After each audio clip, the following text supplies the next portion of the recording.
Dress బాగుందా friends? ఈ dress నేను ఆమ్నా సూరత్ ఫ్యాక్టరీలో తీసుకున్నాను.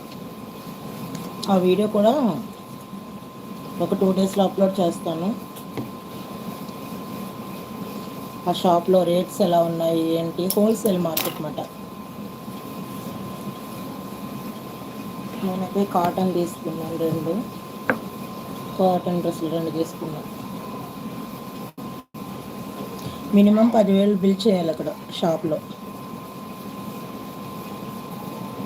నేను చేయలేదు, నాతో పాటు ఒక అక్క వస్తే అక్క తీసుకున్నాను. అంతా వెళ్ళినందుకు హోల్సేల్గా